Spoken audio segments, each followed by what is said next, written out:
Well, good morning and welcome to Resonate Church. Big happy Father's Day to all our spiritual and physical fathers. For those watching online this morning or later today, happy Father's Day. I just want you to know one thing, and you are loved.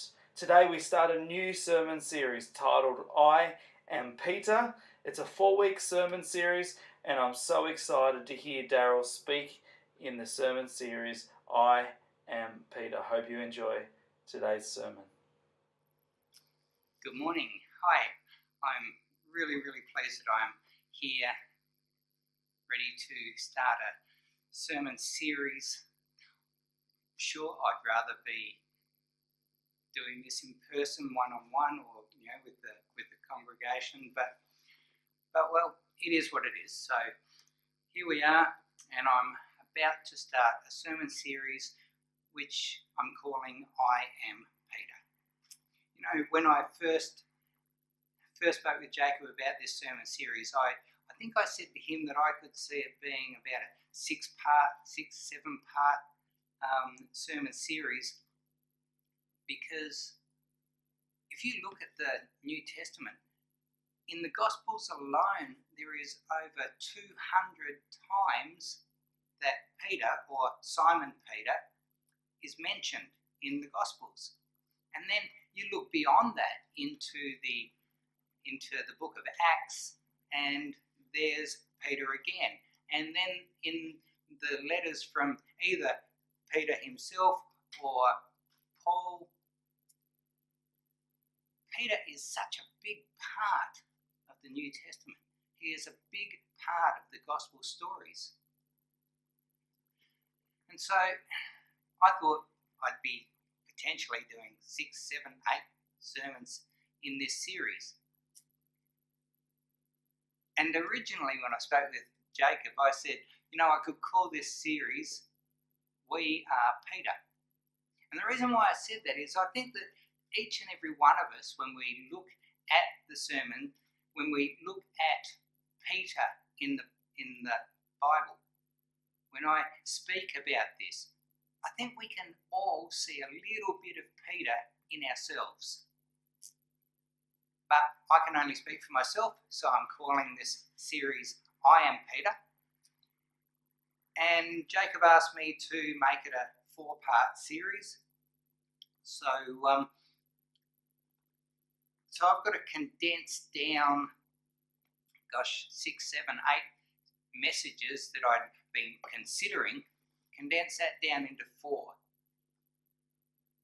Well, I've got this first one that I'm about to preach on, and I've got to tell you that this one, because of the way that things have changed in the world, in my life, in the groups and organisations that I'm a part of, my messages have been changing. I had a sermon plan, and it's changed so many times. This message that I'm giving today is message number 1 in a 4-part series. But I have to tell you that this is version 4 of message 1. And this message is called, If You Were Perfect, Why Would You Need Jesus? If you were perfect, why would you need Jesus? So I'm going to start by reading from Matthew chapter 26, beginning at verse 69. Matthew 26, 69. But please let me pray first. Lord, I thank you that I am able to bring this message to the Resonate family. And I pray, Lord, that each person that looks at this sees a little bit of Peter in themselves, so that they can understand what it is that I'm speaking about. I thank you for this message, Lord. Thank you for the ability to bring this sermon series. I pray, Lord, that it will be met well by those who are listening. In your mighty name I pray. Amen. So, Matthew chapter 26, beginning at verse 69. And it says, Now Peter was sitting out in the courtyard, and a servant girl came to him. "You also were with Jesus of Galilee," she said. But he denied it before them all. "I don't know what you're talking about," he said. Then he went out to the gateway, where another servant saw him and said to the people there, "This fellow was with Jesus of Nazareth." And he denied it again with an oath, "I don't know the man." After a while, those standing there went up to Peter and said, "Surely you are one of them. Your accent gives you away." Then he began to call down curses, and he swore to them, "I do not know the man." Immediately a rooster crowed. Then Peter remembered the word Jesus had spoken. "Before the rooster crows, you will disown me 3 times." And he went outside and wept bitterly. So today I'm bringing a sermon message about a failure that is so shocking that more than 2,000 years later we are still speaking about it. And I think there's 2 parts to this story. First, there's Peter and him denying knowing Jesus 3 times. And then secondly,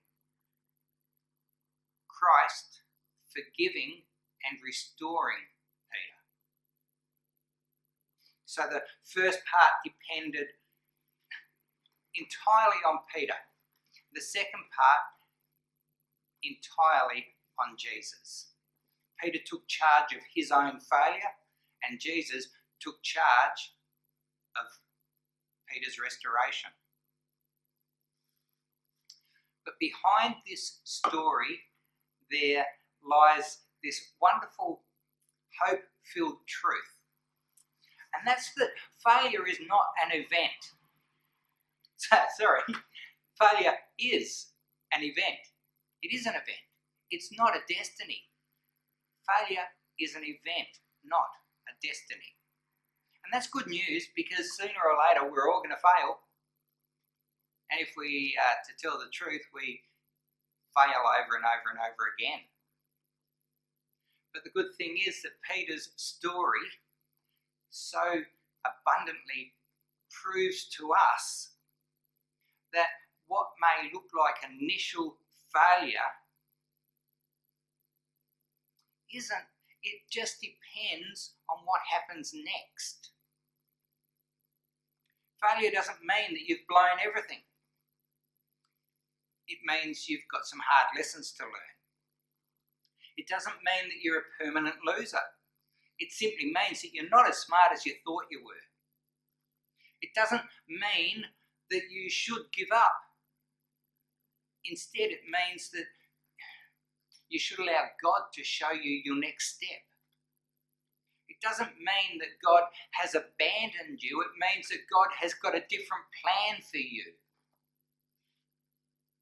Now, I think that only those that have really failed big are going to get the true meaning from this message. If you've only made little mistakes along the way, then you may not truly appreciate and be as deeply moved as I have been in preparing this message. But if you've known large failure, then I think this message could be for you. When we've failed, and especially if we've failed someone that we truly love, those that we love most, our mind starts to be a swirl of emotions. We've got embarrassment, anger, shame, despair. We feel dirty and worthless because we've acted so foolishly. When we've hurt someone deeply, we want to know if they still love us.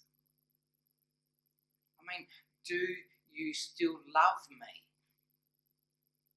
For that matter, can I love myself again?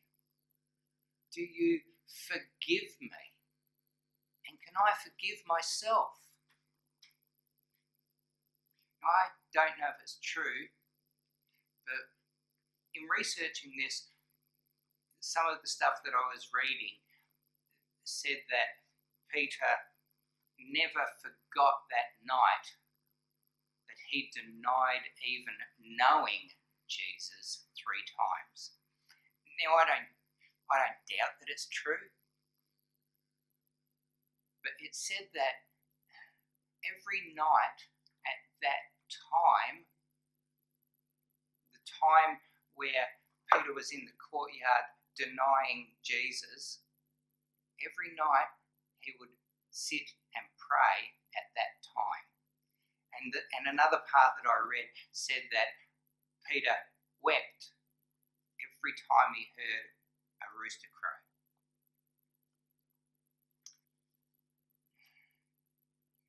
So how does Jesus restore his fallen disciple? As I've looked at this, I believe that it's a 4-stage process. And the first stage is that he sent for him. Jesus sent for Peter. It says that when the women arrived at the tomb early on the Sunday morning, an angel announced the good news: he is risen. He's not here. And it says that in Mark 16, it says that the angel told them to go tell his disciples and Peter. How's that? What do you think that is about? Tell his disciples and Peter.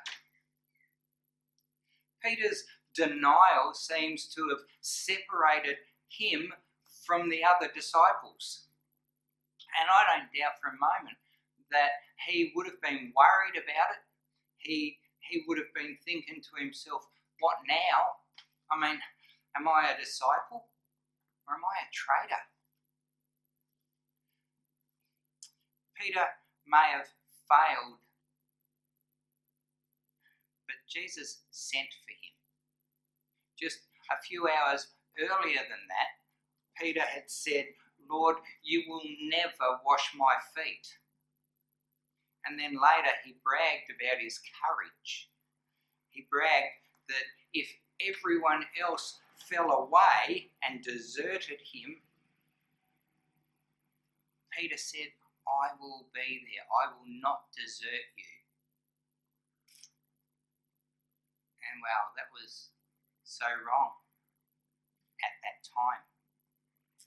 Peter might have failed when he drew his sword to chop off the ear of the high priest's servant, but Jesus still sent for him. I mean, Peter's attempt to protect Jesus, it did nothing except for have Jesus turn and say, put your sword away, it isn't to be this way. Peter might have failed in the courtyard saying, Jesus, I don't know him. But all the same, Jesus still sent for him. After everything, the risen Christ sent for Peter. He doesn't write Peter off. He doesn't put him in this biggest loser category or anything like that. He simply has plans for Peter. He's got plans to give him a hope and a future. And above all, I think he's got plans to give him a second chance. Number 2, he met with him. Jesus met with Peter. Question for you, where did Peter go after denying Christ? And the answer is that we don't know. There's nothing in the Bible to say where he went. But I would suggest that Peter did what most of us do when we totally muck up. When we've made a huge mistake, the last thing that we want to do is to be around people and have them know about the mistake that we've made, especially those that we love. Having let them down,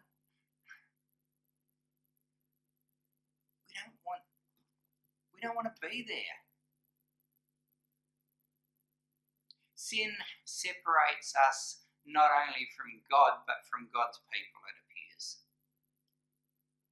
Sin isolates us so that the devil can have his way, telling us that we mucked up and no one cares about us. And so we put ourselves in some form of a self-imposed solitary confinement. And I think that's what happened to Peter that weekend. Wherever he was, he must have felt so alone. The last thing that we are told is that when Jesus turned and looked at him, Peter wept bitterly. We're not told where Peter was during the crucifixion on the Friday. We're not told where he was later that evening when they took Jesus and buried him in the tomb.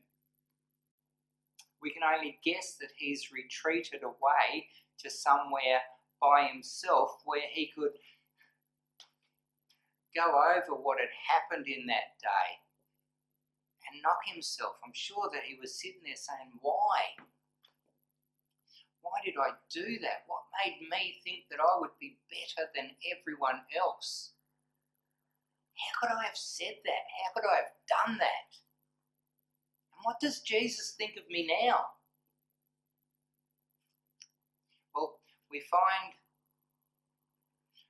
the answer to that question in the fact that Jesus made a special appearance to Peter sometime on what we call Easter Sunday. We don't know where it was, when exactly it was, and we don't know how long that meeting lasted for. But we do know that there's two places in the New Testament where we're told about a meeting between Jesus and Peter. Luke 24 verse 34 says, "It is true, the Lord has risen and has appeared to Simon." And then 1 Corinthians 15 says, "He was raised on the third day according to the scriptures, and that he appeared to Peter and then to the 12. Aren't you just so pleased that Jesus appeared and met with Peter? I am. I really am. Jesus not only sends for Peter, but then he meets with him before he meets with the others. It's a one-on-one meeting, so there's no public humiliation. Since Peter denied Christ, they had to set that right between the two of them. And with wisdom, with absolute grace, Jesus went to Peter. He didn't wait for Peter to search him out and find him. Jesus went and met with Peter. Doesn't that impress you? It really, I love that. I love that. Number 3, he challenged him down to the nitty-gritty. Jesus challenged Peter. So for this we go to John 21. Let's see, we've spoken about this the last few Wednesday nights at Word and Worship with John. It's the evening on the Sea of Galilee, not long after the resurrection. Peter's had his moment where he's said that, I've had enough, I can't do this anymore. I'm going fishing. I'm a fisherman, I'm going fishing. And 6 of the disciples say, all right, we're coming with you. So they go and they spend a night fishing, and at the end of the night they're coming back in and they have caught absolutely nothing. And in that morning, an unknown man standing on the shore calls out to them and tells them to throw their nets over on the other side of the boat. And they do, and they catch so many fish they can't bring the net in. And it's then that John says, I reckon that's Jesus. And Peter gets so excited that he grabs his gear, dives in and swims to shore so that he can go and be with Jesus. And when I look at that, and as we've been looking at it on Wednesday nights, I've wondered a couple of times. Jesus was there all night watching them. We know that he was there long enough to catch his own fish, light a fire, and sit there and watch them. And so I wonder a few times, why, if he was there all night, why did he allow his men, his disciples, to go through the frustration of a complete night catching nothing? And I think the answer is that they needed to fail. Failure was really necessary for them at that time so that they were ready for the successes that they were going to have. If that unidentified man standing on the shore had have called out to them earlier on when they first got out there in the boat and after they'd been there for a little while, if he had called out and said, guys, you're fishing on the wrong side, throw your nets on the other side, I'm pretty sure that they would have said, don't tell us what to do, we're fishermen. We've fished this lake for so long, we've done this for many years, we know how to catch fish, don't tell us about it. But because the night dragged on and they had caught nothing, they were then ready to take someone's advice. And isn't that the way how it is for us? The Lord allows us to fail on our own so that we might be ready to learn that it is through His power that we can have success. The disciples needed to fail so that they could learn to depend on Christ. Sometimes it takes some shameful failures for us to be finally ready, for us to wake up and be ready to accept the need of Jesus. We've spoken about it on Wednesday night, how there is John 21 verse 1 to 14 match up so clearly with Luke chapter 5 verse 1 to 11. I mean, Jesus on that occasion tells Peter to go out deeper and let his nets down. Despite his doubts, Peter does that. He follows Jesus' demands, his command, and he ends up catching so many fish, he's got to call out to another boat and get them to come, and they filled 2 boats. So many fish. So we've now done this full circle where from the beginning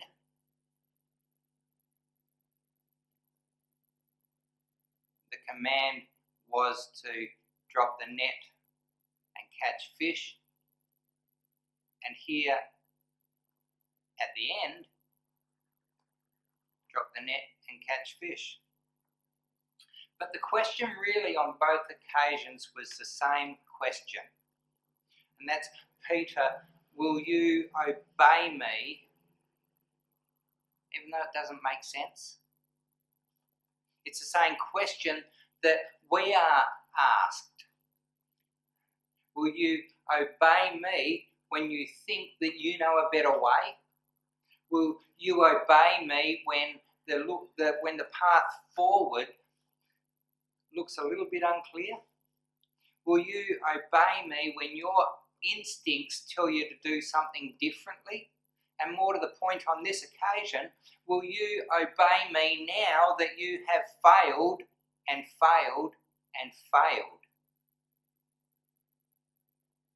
Number 4, he reinstates him. Jesus reinstates Peter. After breakfast was over, Peter and Jesus went for a walk. And this is a part of the story that most people will remember and recognise. When they finished eating, Jesus said to Simon Peter, "Simon, son of John, do you truly love me more than these?" I'm reading from John 21, verse 15 and 17. "Yes, Lord," he said, "you know that I love you." And Jesus said, "Feed my lambs." Again, Jesus said, "Simon, son of John, do you truly love me?" And he answered, "Yes, Lord, you know that I love you." And Jesus said, "Take care of my sheep." And the third time he said to him, "Simon, son of John, do you love me?"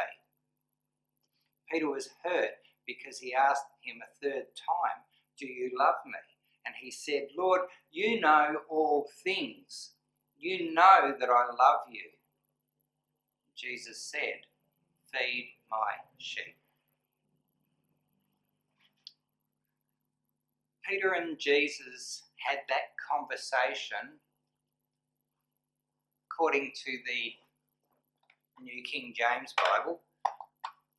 They had that conversation around a charcoal fire. Did you know that there is only one other place in the New Testament where there's mention of a charcoal fire? And that place is in the courtyard where Peter denied knowing Jesus. So by one fire, he said, "I don't know him."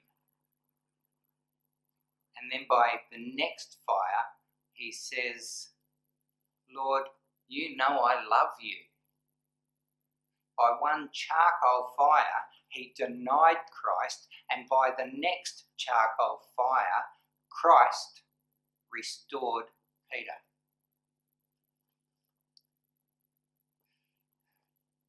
You might wonder why Christ questioned Peter the way that he did, and why publicly, why there in front of the other disciples.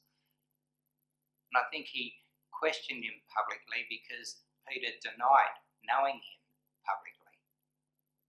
The other disciples needed to hear Peter humble himself and declare his love for Christ. Because otherwise the pain of what had happened could have lingered on forever. The man who had been so boastful, so sure of himself, so confident of his own courage, was now humbled. I think it's amazing that very first question from Jesus, "Do you love me more than these?" Wasn't that a subtle reminder of what Peter had said the night before? Where he said that he was more courageous than the others.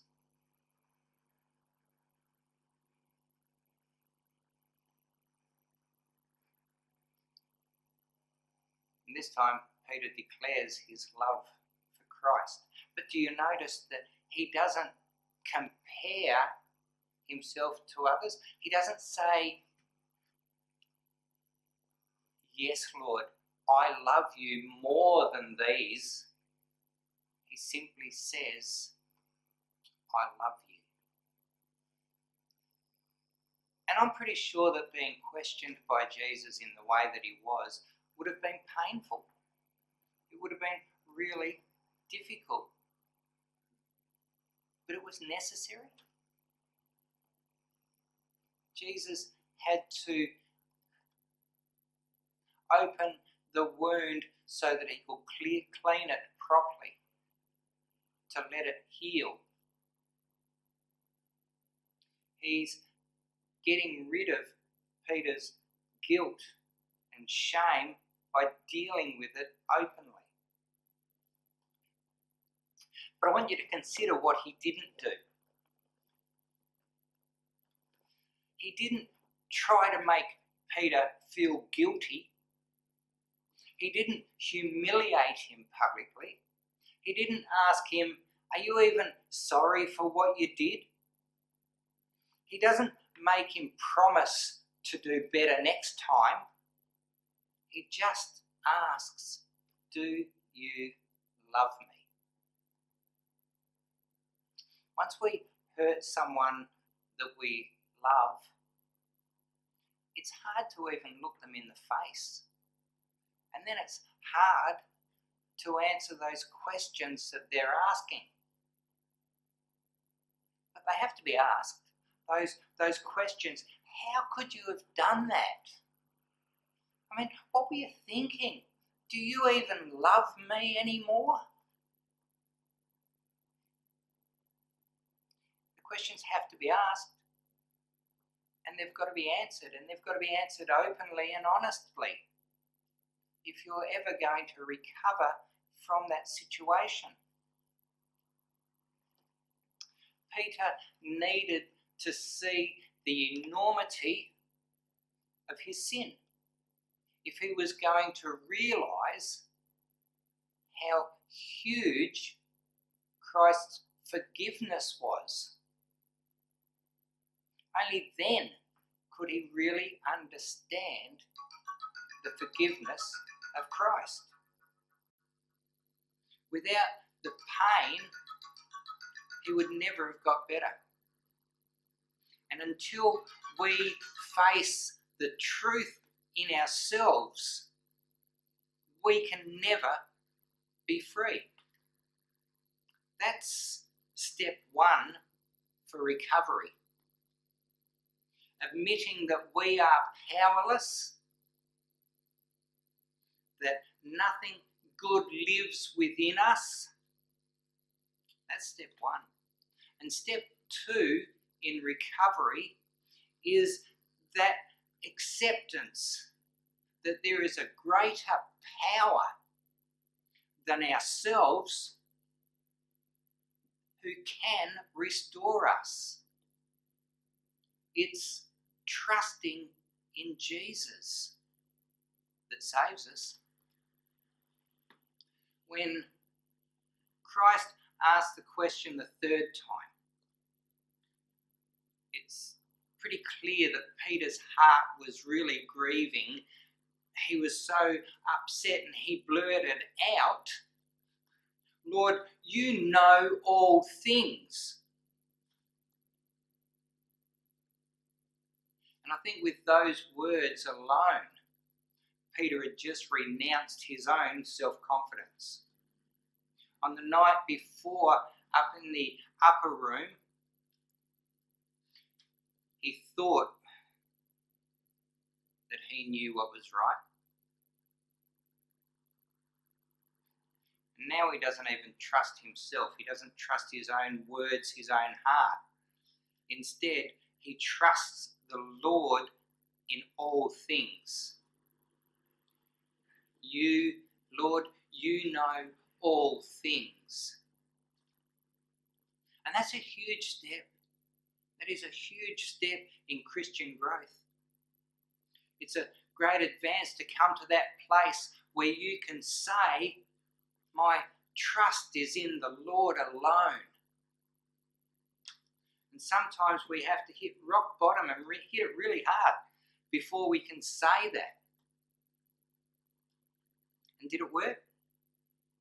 Did this painful surgery, did it bring did it bring the desired healing? I think it did, because Peter never ever denied Jesus again. And instead, on the day of Pentecost, fully restored, he stood in the temple courts and preached a gospel sermon. The very temple court where he had denied even knowing Christ, he was now preaching a sermon to 3,000 people about Jesus. And his message sermon that he preached there was so powerful that 3,000 people were saved. And that's the people that have been shouting out, crucify him, crucify him. The old Peter was gone forever. This new man was born when Jesus restored his fallen disciple. So as we come to the end of this first message in this 4-part series, what does Christ do with failure? He redeems it. He brings recovery to the failed. Christ brings recovery to the failed. God is able to forget our past. And we should too. And my Bible heroes are really David and Paul. But through looking at this, and for the next 4 weeks, you guys can look at what I've been looking at too. And I now find that the disciple Peter is someone that I admire so much. I know him well because I see him every morning when I look in the mirror. I love Peter because I see myself in his stories, because I think his story is my story. For all of us, the process of Christian growth can be long and painful. It's got many ups and downs. And Peter, who is called the Rock, seemed very unrock-like so often. But it seemed that it took repeated failure to build in him a rock-like character.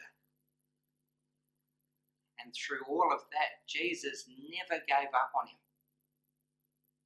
Peter sent away the children. He often misunderstood the parables. He took his eyes off Jesus when he was walking on water and he began to sink. Peter suggested that he puts up 3 tents so they could stay sleeping up on the mountain with Elijah and Moses. He caused Jesus to pay tax, 4 drachma in tax, because Peter mouthed off. At Gethsemane, he slept when Jesus told him to stay awake and pray.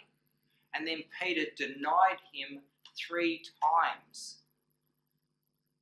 But the final irony is that from beginning to end, Jesus never gave up on him. Jesus believed in Peter more than Peter believed in himself. And that's how it is for us. If our life was perfect, then what would we need Jesus for? You see, the real hero in Peter's story isn't Peter, it's Jesus. And that's why chapter 21 in the Gospel of John is in the Bible. It's there so us Peter types can see that it doesn't matter how often we fall again and again, but by God's grace we can get back up again. That's mercy, because that truly is grace. If Christ did that for Peter, he can do it for me. He can do it for you.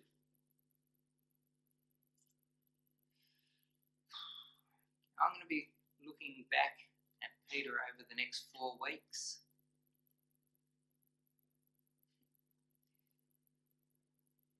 Three weeks to go, sorry. I trust that you will have a look online next week as I go over this again next week. Part 2 of the 4-part series, I Am Peter. And this next week's, if all things are equal and I stay on plan, then next week will be called God Allows Us to Fail. Have a wonderful week. God bless. Look forward to seeing you again.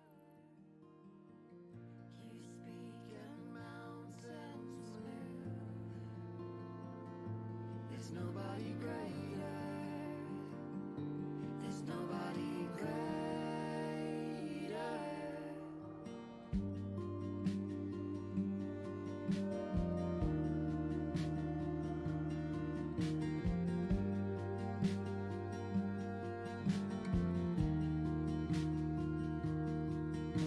Sifter of the ocean sands, the currents flow where you command.